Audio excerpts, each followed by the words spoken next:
Hi friends, dosa, idli, అన్నం వేటిలోకైనా ఎంతో టేస్టీగా ఉండే మినపప్పు పచ్చడి ఎలా తయారు చేసుకోవాలో చూపిస్తున్నాను, చూసేయండి.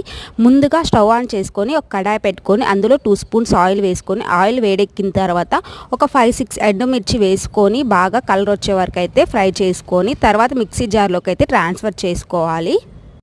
మిర్చి మాడిపోకుండా చూసుకోవాలి. తర్వాత అదే ఆయిల్లో ఒక పావు కప్పు మినపప్పు వేసుకొని 2 స్పూన్స్ ధనియాలు అలాగే 1.5 స్పూన్ జీలకర్ర వేసుకొని ఒక 80% బాగా వేగే వరకు అయితే బాగా ఫ్రై చేసుకోవాలి. మాడిపోకుండా మీడియం ఫ్లేమ్లో పెట్టుకొని అయితే వేయించుకోవాలి.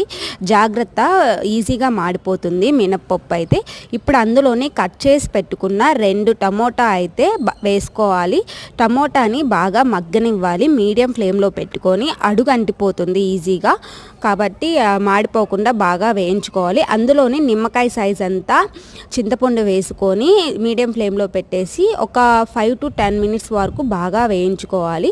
వేయించుకున్న తర్వాత టమోటా బాగా మగ్గిపోయిన తర్వాత మిక్సీ జార్లోకి ట్రాన్స్ఫర్ చేసేసుకొని మొత్తం మిశ్రమం మొత్తము ఒకసారి కచ్చా పచ్చాగా మిక్సీలో అయితే గ్రైండ్ చేసుకోవాలి. మరీ మెత్తగా అయితే గ్రైండ్ చేసుకోకూడదండి, కచ్చా పచ్చాగా అయితే గ్రైండ్ చేసుకోవాలి. ఇంతేనండి, ఎంతో టేస్టీ అయిన మినపప్పు పచ్చడి అయితే రెడీ అయిపోయింది. ఇడ్లీ, దోశ, అన్నంలోకి వేటిలోకైనా సరే చాలా టేస్టీగా ఉంటుంది. నచ్చితే please like, share and subscribe to our channel Ammu's -i6w. Thank you all. Bye.